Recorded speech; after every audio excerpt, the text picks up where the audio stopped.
ఈరోజు సెప్టెంబర్ 5వ తేదీ డాక్టర్ సర్వేపల్లి రాధాకృష్ణన్ గారి జన్మదినోత్సవాన్ని, ఉపాధ్యాయుల దినోత్సవాన్ని జరుపుకోవడం చాలా అమూల్యమైన దినం. ఇది చాలా విశేషమైన దినం. మనమందరూ కూడా మన గురువుల్ని గుర్తు చేసుకుని వాళ్ళు చేసినటువంటి కృషిని వాళ్ళకి ధన్యవాదాలు తెలియజేసే ఒక మంచి రోజు. ప్రభుత్వం తరపున ప్రభుత్వాల ఆదేశాల మేరకు ఈరోజు గవర్నమెంట్ డిగ్రీ కాలేజ్లో ఇక్కడే ఒక ఇతిహాసం ఉన్నటువంటి కాలేజ్ ఇది. ఇక్కడ సర్వేపల్లి వారు కొన్ని రోజులు చదువు కూడా చెప్పడం జరిగింది.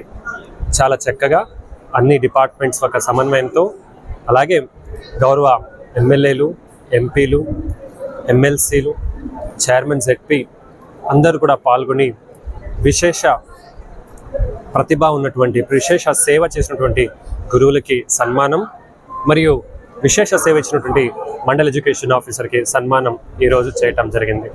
జిల్లాలో విద్య చాలా ఇంపార్టెంట్ ఉన్నటువంటి ఒక రంగం. మంచి చదువుతో మంచి ఉద్యోగ అవకాశాలు వస్తాయి. దాంతో పేదరిక కానీ కరువు నుంచి మనము బయటికి రావచ్చు ఆ ఒక ఇబ్బందుల నుంచని.